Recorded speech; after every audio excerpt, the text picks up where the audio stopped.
Hi guys, and welcome to another episode of Kabir Considers. In this video, I'm going to react to some of Joe Biden's, let's say, unfortunate moments from the debate that happened last night. So I wasn't going to do this. I don't really like to do political reactions, but, when I woke up today, it's just all over the news, like over here, which is quite strange considering the election is an American election, but it's just been all over the news, all over the radio. So I just thought, how bad could it have been? Was it really that bad? Like, did Joe mess up quite badly? I'm quite curious. So I went on YouTube, searched up a debate, and yeah, there's tons of videos on it. So many people commentating on how Biden's performance was bad. So I just thought, let me see it for myself. Let me make my own judgment on this. Well, it was the debate we were all waiting for, and really what the audience wanted to see today was if the 81-year-old President Joe Biden could get through it without making enormous mistakes, which is unfortunately what we've been used to seeing over the last 4 years. Well, despite being in hiding for a week at Camp David with an empty schedule so his staff could prepare him for going up against Donald Trump, the moment Joe Biden entered the stage, he shuffled his way to the microphone and he looked like he was in desperate need of assistance. Now, after just 10 minutes on stage, it appeared as though he was falling asleep at the podium. His eyes were shut for a few moments as if he was going into a micro sleep before suddenly he opened up his eyes and he was back with us again. And he continued to do that throughout the first half of that debate. But maybe he was just trying to remember, certain points, certain topics. Maybe he was just thinking on his response. But that was just the beginning. When Joe Biden started speaking, well, that's when we really got into dangerous territory. He was referencing tax laws and he claimed America has 1,000 trillionaires. What I'm going to do is fix the tax system. For example, we have 1,000 trillionaires in America. Look, I'm not sure if that's the case, Joe Biden, but look, sounds great. And then when he was trying to make more points, I think he meant 1,000 billionaires, something like that. It was just more rambling, waffle, and a lot of losing his train of thought. Eligible for what I've been able to do with the with the COVID. With dealing with everything we have to do with. Look, we finally beat Medicare. Oh God. Here. Thank you, President Biden. President Trump? Then, when he wanted to make his point about abortion, he just repeated the word period 3 times. But we are not for late-term abortion, period. Period, period. Very strong, Joe Biden. Well done. Now, nearly every journalist and commentator that I caught up with in the lead up to this debate told me that they were expecting a stronger than usual Joe Biden to turn out today due to the amount of time he had to prepare and the amount of assistance that he was getting in the lead up to this debate. But he has failed to do that today.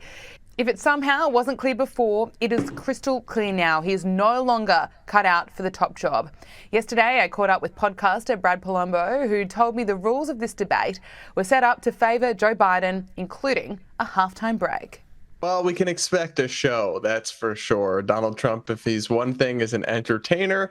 And then Joe Biden has a lot to prove to the American public because a lot of people, including Democrats and independents, are really concerned about his ability to actually do the job of being president. We've seen him glitch and freeze and look confused.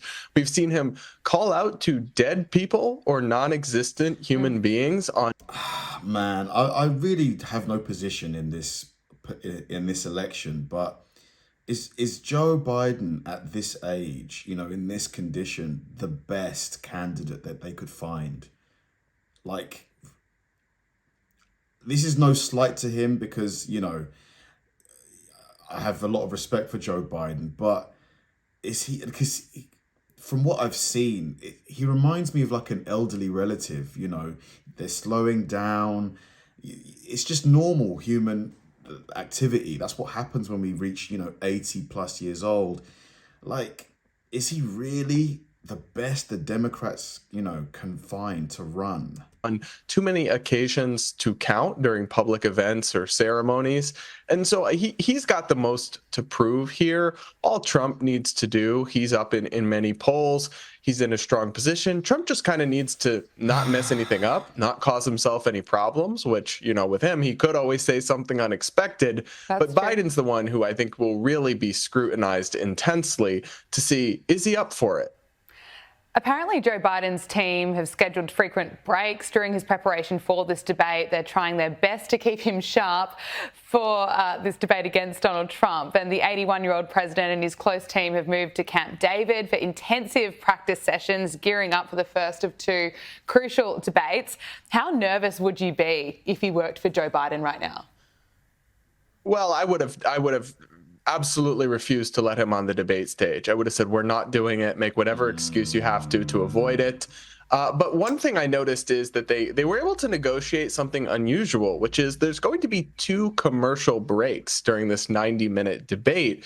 And that's unusual. Historically, in general election presidential debates in the U.S., there are no commercial breaks. You just run through for 90 minutes. You'd think the leader of the free world should be able to just speak and answer questions from a podium with a glass of water for an hour and a half. You'd think that'd be no big deal, but they were actually able to negotiate for 2 commercial breaks and other rules that seem very favorable to Biden. For example, the other person's mic will be turned off while the other is speaking, which stops Trump from getting his jabs in or undercutting.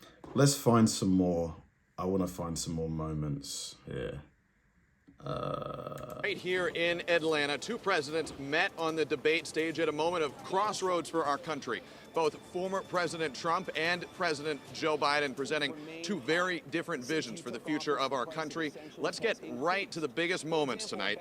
And we've got to start right here. Some voters have expressed concern about President Biden's age and his ability to keep focused. Because if Biden wins in November, he would probably be around what? If he's 81 now, let's assume he'll be 82 by the time, if he was to win the next election in November. So he would be 86 by the time the 4-year term is finished. Tonight, at times, the president seemed to lose his train of thought, including in his answer early in the debate to a question about the economy. We'd be able to wipe out his debt. We'd be able to help make sure that all those things we need to do, child care, elder care, making sure that we continue to strengthen our healthcare system, making sure that we're able to make every single solitary person eligible for what I've been able to do with the with the COVID, with dealing with everything we have to do with. Look, if we finally beat Medicare. Oh, man. Look, I don't think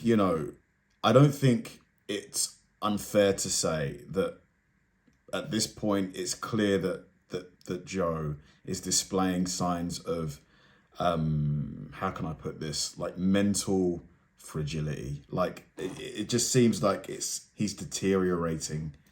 Like, I don't know. What do you guys think here? I'm not either or. I have no dog in this fight. I'm not an American. I'm just making an honest observation here as someone who is impartial. Genuinely,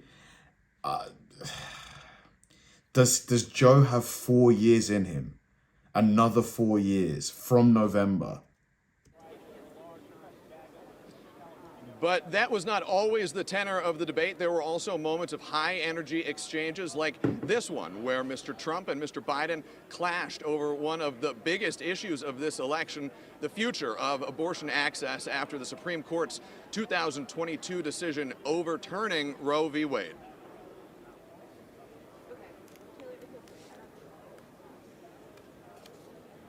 I love how long it's taking. Take the life of the baby in the 9th month and even after birth, because some states, Democrat run, take it after birth. Again, the former governor of Virginia, put the baby down, then we decide what to do with it. So he's willing to, as we say, rip the baby out of the womb in the 9th month and kill the baby. Nobody wants that to happen, Democrat or Republican. Nobody wants it to happen. You're lying. That is simply not true. The Roe v. Wade does not provide for that. That's not the circumstance. Only if a woman's life is in danger, she's going to die. That's the only circumstance in which that can happen. But we are not for late-term abortion, period. Period, period. Man, so we are in July now. The election, I think, is November. So August, September, October, November. So we got like 4 months, really. If I was in the Democratic Party, I would honestly, at this point, be very concerned at the state of Joe Biden. You know, does he have it in him, you know, to go through a whole election cycle, all of the fundraising, all of the campaigning, all of the big set piece speeches he's going to have to give, all of the cameras that are going to be on him? Does he have it in him, you know? And then if he wins, all of the big decisions he's going to have to make, because I genuinely believe the next 5 years, you know, society in the West and the world is going to be, in general, there's going to be a lot of big moments that are going to have to, we're going to need strong leadership from America on. Because, yeah, he just seems like, he reminds me of like elderly relatives, you know.